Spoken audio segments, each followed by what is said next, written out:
All right, we have returned with the Highboy, and we have a bunch of parts to put on this thing to get this interior wrapped up. So you can see, last video, Marty and I kind of got the harness laid where it needs to go. All the pieces are where it needs to be. We're still going through our entire instruction manual on this install for the wiring harness, which is a very easy system actually. So I do recommend checking this stuff out. If you have not wired a car before, this is definitely your best solution. So with that, as you can see, we have a perfect blank canvas, no rust in the floor, no rust in the roof anymore, and pretty much have a tin can to put back together, if you will. So that's what we're going to be doing, is getting all the original pieces back in this thing, get this interior put back together. So with that, let's get into it.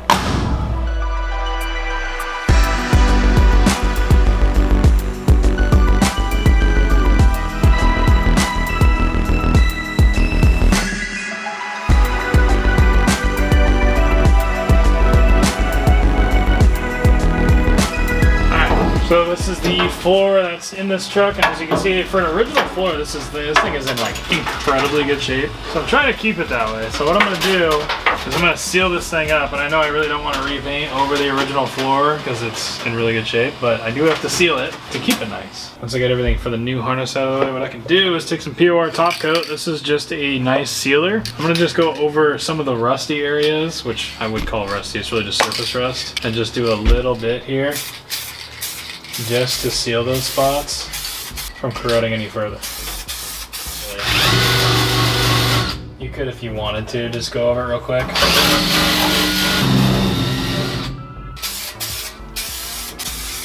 I'll do the same thing on the other side, and then we can go ahead and start laying our armor on this stuff.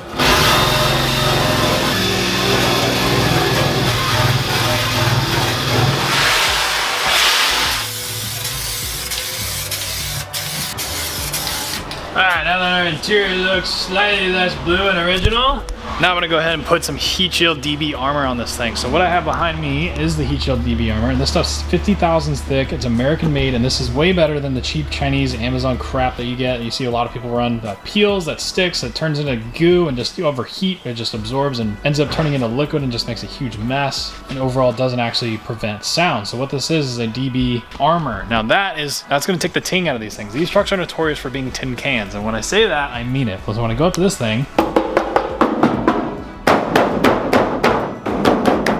how these things are, because they're single sheet metal on the top and they sound like a freaking drum. Same thing with the floor. And when I put this stuff, which I have done in other trucks in the past, on the floor of this thing, and as well as the headliner and the roof area, it will completely take out all of that rattle and all that ting. So if you have a noisy cab and your door seals suck and everything else sucks and all you can hear is road noise and everything around you, including the engine on your truck and all the exhaust leaks that come with it, try some of this stuff. I highly recommend it. I'll have a link down to HeatShield Products if you want to check this stuff out. As you guys know, I've worked with them a ton because their stuff's American made since 1985 and it works. So we're gonna throw this stuff in the truck and I'll show you guys what I'm talking about.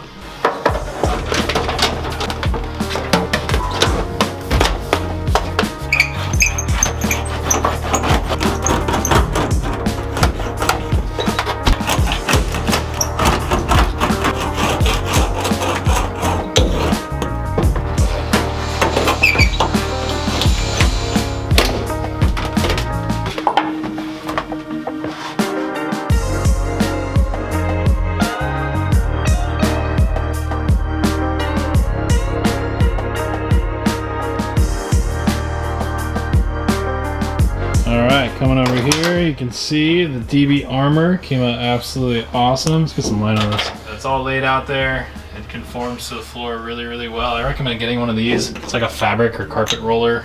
I want to say Harbor Freight. If not, they're on Amazon. They're really cheap. But that really allows you to get in all these really tight corners. And you want one of our gloves too. If you want a set of gloves, stay tuned for the website to grab those. But I would wear these 99 Speed Company gloves. You're going to be doing something like this. You don't cut your finger. I already cut my finger earlier today. So I immediately put the gloves on to prevent that. But yeah, the DB armor came out absolutely awesome. It's going to keep this thing really, really good and get rid of the ting.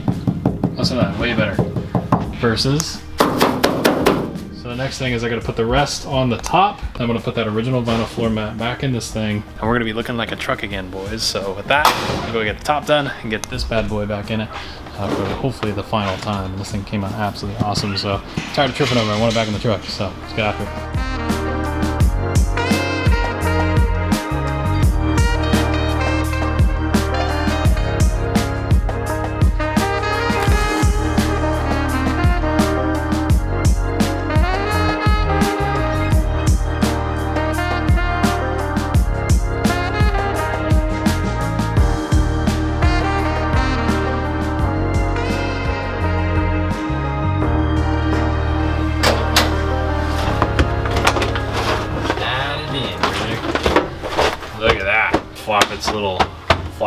cover.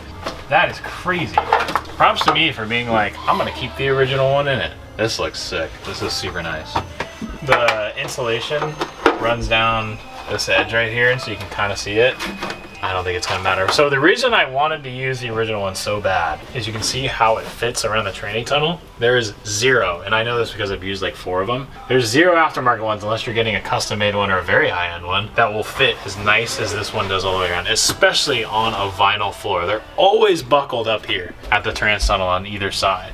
They always look like crap. They're always buckled up. They always just never lay right. So that's why I was like, I really, really, really want this to look right. So that's why I went with this one, but this definitely looks way better. And now we have a firewall cover that we're gonna put in from the guys at Classic. So we're gonna get that in, and then that will drape and cover this edge right here. It'll kind of sit right over this. So I'm gonna go grab that, start putting that in, and put the seat and the fuel tank back in.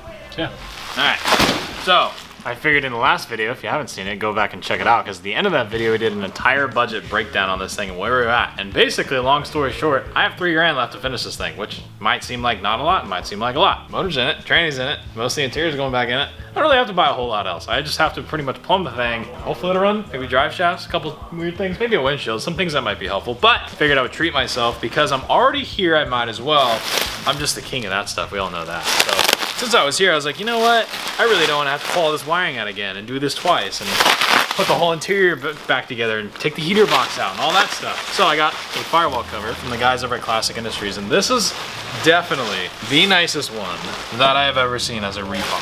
Like I said, a lot of these aftermarket, just like the carpet, they don't fit and conform really well. I have a cheaper one, unfortunately, in this truck, and it does not lay very well. This one is extremely nice, and you can see it conforms to the body of the truck perfectly. And the radius here, this is all like OE stuff. It has the stitching on it. This is how the stock one would be all the way down to the insulation that's on this. This thing is insulated all the way around, which is super awesome. So yeah, there's your part number right there. It's a TR1670H from Classic Industries. You can go check them out.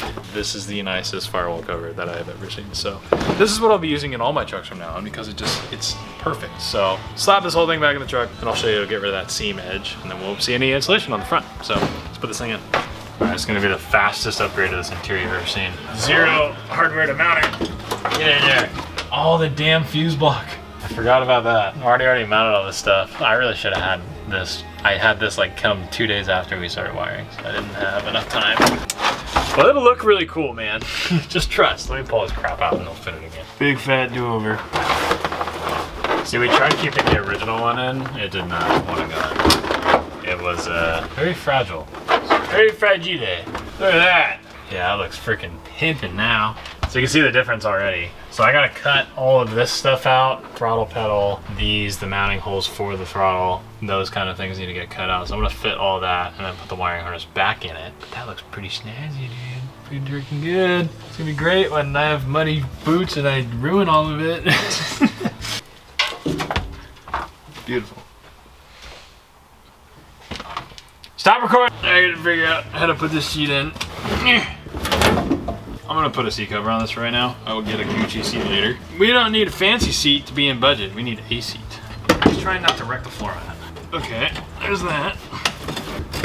Yep, I'm a strong, independent woman, man. Oh, I really should have put the fuel tank in before I put the seat in. But it's still in the truck. Yeah, we haven't talked about that. I'm getting my F100 for parts for this truck. It's a long story. But we're upgrading that, so it's okay. And it also makes everything free, because if you bought it 10 years ago, you don't have to, it's free. It's how the world works, okay? Deal with it. This thing's really high, man. Ah, perfect. Look at that. This'll work beautifully, dude. Ah, this is like stabbing me in the back. Nothing duct tape won't fix. Wow, look at that. No more ting. All right, well, now I gotta put the rest of it together. So I need to figure out shifter, I need to put pedals in it, I need to put the column in it, and I need to put the dash somewhat back together. And then continue wiring, the endless cycle of wiring, which really isn't that bad, it's just a lot. So I guess I'll on to the next thing. Oh, I don't have a door handle, damn it. There we go.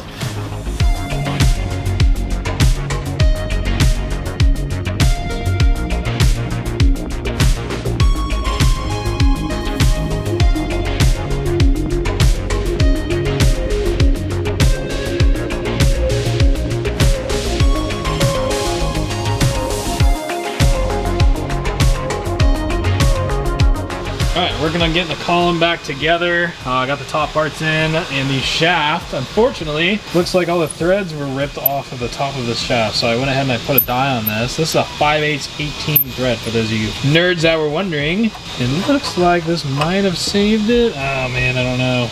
Let's see, there's not really a whole lot of schmeat left on that Johnny there, but hopefully it's enough because I just tapped both of these. You should just mosey right together. It should be like butter. Oh dude, that's so satisfying when it's like that now. Oh yeah, nah, maybe not. I just need this to hold on, and then I think what I'm gonna do, I just need this to hold on enough like that. And I think what I'm gonna do is I'm gonna put that on, torque everything down, bring the welder inside the truck. I'm gonna do what you're not supposed to do and tack weld that nut on, just so it doesn't back off when I'm driving. It's not necessarily unsafe in welding the two together, but just the tack allows me, if I need to, I can take a carbide bit there and pull the steering wheel off and whatever. It's still serviceable, but I just gotta make sure that I can torque this thing properly. If I can torque it and it stays, then whatever, I'll just leave it. But if for whatever reason it's not staying tight and wants a strip, I'll just tack weld it. But you cannot just replace this shaft. This shaft is for a 4-wheel drive. It has this end on it, it's different. And I can't find another one, so we're gonna make this one work.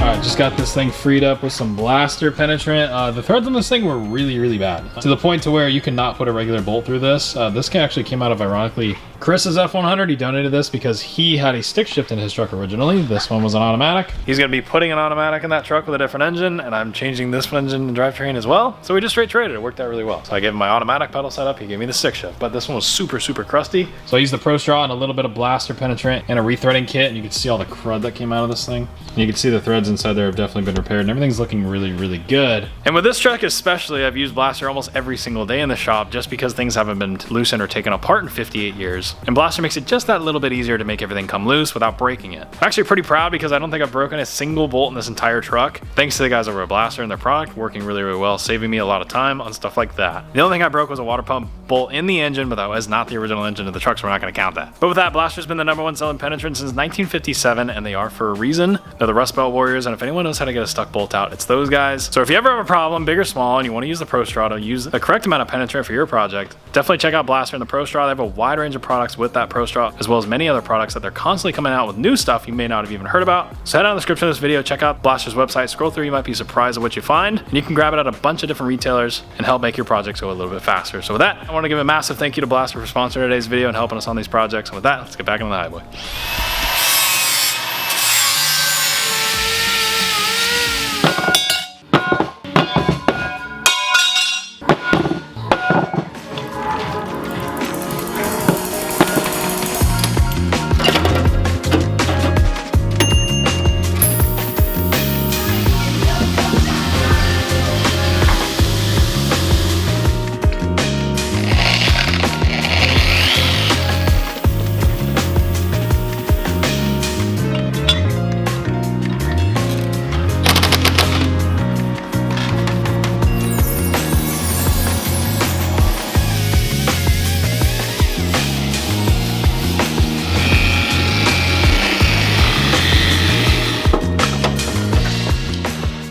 So my sponsorship from Amazon came in because that's the only place that I can buy stuff for cheap and actually make this budget work.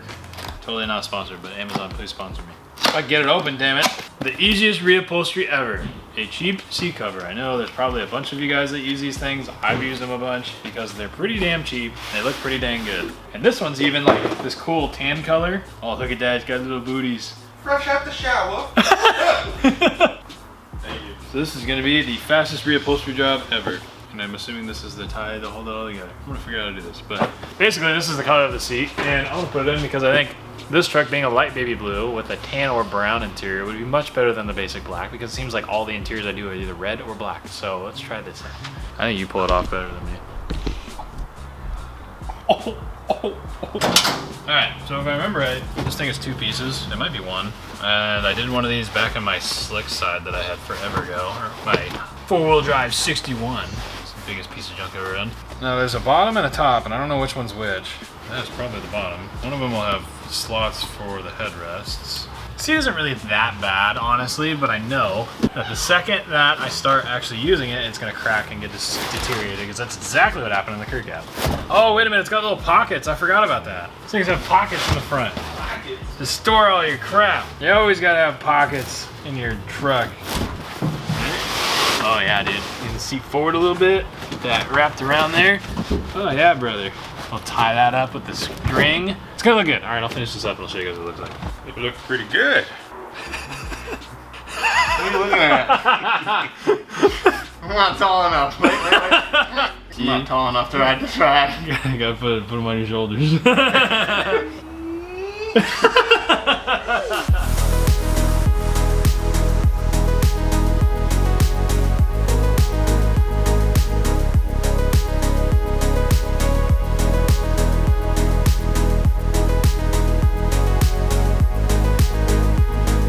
Interesting. So I have this regulator out of the driver door, and you can actually see where this thing comes in. The spring has fell out. The spring has fell out and is getting wedged in between the teeth, so you cannot roll this thing down. So I need to go ahead and move that spring, take this thing apart, get that thing over. Then we should have a working window again. So that's kind of the goal, is get that thing fixed. Because if we don't have the money to replace it, we're gonna fix it. That's how we're gonna do everything on this. So I'm just gonna make this as good as it can be to where it will roll up and down. Maybe not perfectly like a brand new one, but it'll work. I'll get it back in the truck. This one might be severely toasted, as you can see by this spring that's in like 7 pieces that's stuck in the teeth. I don't know if I can fix this one.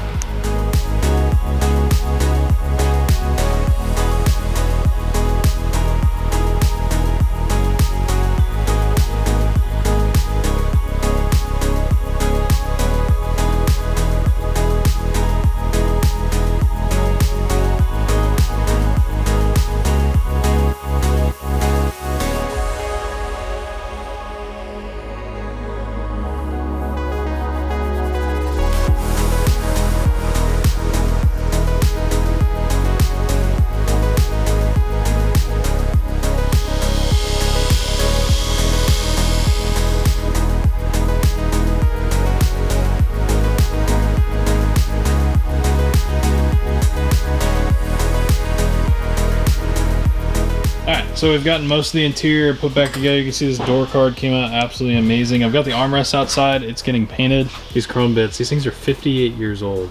And they look literally, like they have pitting and everything, but they're really, really nice again. You can see the door card shined up really, really well. I did just a single step tall polish on the inside of the door as well as the door panel. And this has the trim. This is a very rare option. I've never really seen, I see the steel door cards, but not very often with the trim. So I'm really, really happy that this truck even has them, let alone the condition. It's very, very good. But this, as you see it, cost me nothing. I bought a $100 buffer that I've had for a while. Little baby guy that's over there. That's the only thing I used. And I just kind of went and did all these little tiny hard to reach areas with the polisher. I did part of the dash too. And then I just basically threw the dash pad away because we're not going to run that for right now. We'll put one in it later. We have a $35 seat cover from Amazon. That's super simple, super easy.